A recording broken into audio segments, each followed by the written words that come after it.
धीरे धीरे खून आपके मस्तिष्क की ओर खींचता है। अगर आपकी उम्र ज्यादा है तो हो सकता है कि आपको स्ट्रोक हो जाए या आप नींद में मर सकते हैं। ऐसा बिल्कुल संभव है।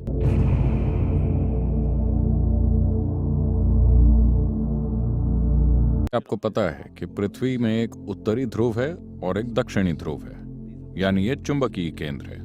और आप ये भी जानते हैं कि धरती के पूरे भूखंड, पूरे महाद्वीप धीरे धीरे उत्तर की ओर खिसक रहे हैं, वो चल रहे हैं। आप जानते हैं हिमालय की पर्वत श्रेणियां कैसे बनी? हिमालय पर्वत, मानसरोवर। आपको मानसरोवर में समुद्र की सीपियां मिलेंगी क्योंकि किसी वक्त वो समुद्र के लेवल पर थी। आज ये 15,600 फुट की ऊंचाई पर है। तो ये झील वहां कैसे पहुंची?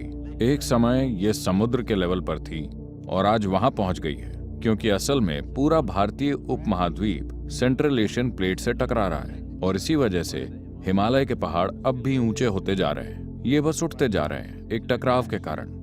भारत हर साल लगभग 1.23 सेंटीमीटर छोटा हो रहा है। मुझे बिल्कुल सही आंकड़ा नहीं पता, लेकिन ये लगभग उस रेंज में है।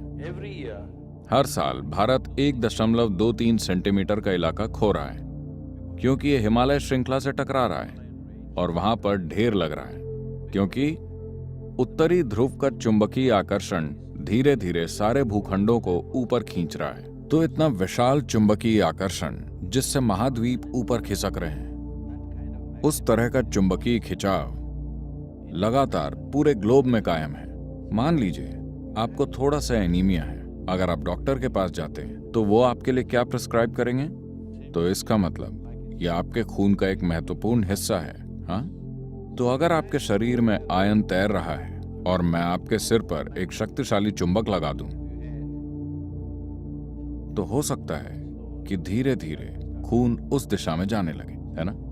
मान लीजिए कि ये चुंबक बहुत ही शक्तिशाली है, तो ये खून को धीरे धीरे ऊपर खींचने लगेगा क्योंकि खून में आयरन मौजूद है। आपके शरीर की संरचना ऐसी है कि आपका दिल, जो सर्कुलेशन सिस्टम का पंपिंग स्टेशन है, वो 3/4 ऊपर की ओर है, न कि बीचों बीच। चूंकि गुरुत्वाकर्षण की उल्टी दिशा में पंप करना मुश्किल है और गुरुत्वाकर्षण की दिशा में पंप करना आसान है, तो ये यहां है।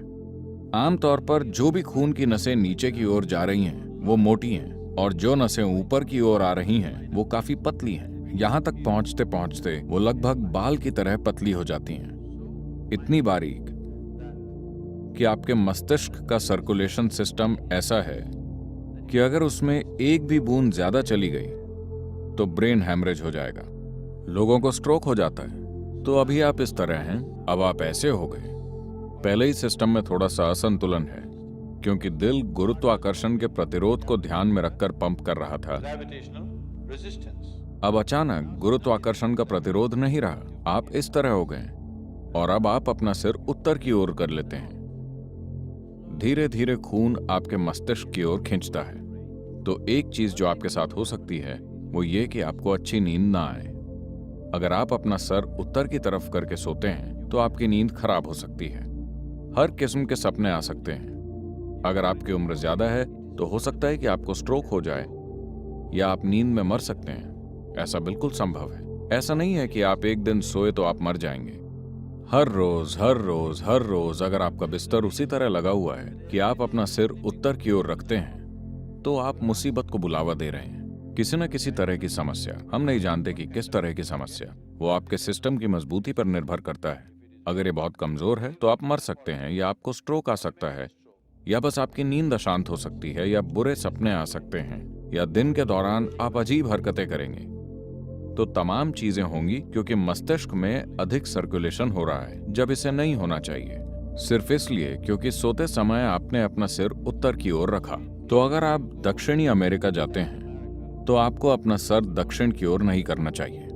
अगर आप ऑस्ट्रेलिया जाते हैं तो आपको अपना सिर दक्षिण की ओर नहीं करना चाहिए। वहां पर आप सिर उत्तर की दिशा में रख सकते हैं। उत्तरी गोलार्ध में आप अपना सिर उत्तर की ओर मत कीजिए। आप एक सुई की तरह गोल घूम सकते हैं। East is best. पूर्व सबसे अच्छा है, उत्तर पूर्व ठीक है। पश्चिम भी ठीक है। दक्षिण कोई और चारा ना हो तो उत्तर में बिल्कुल नहीं।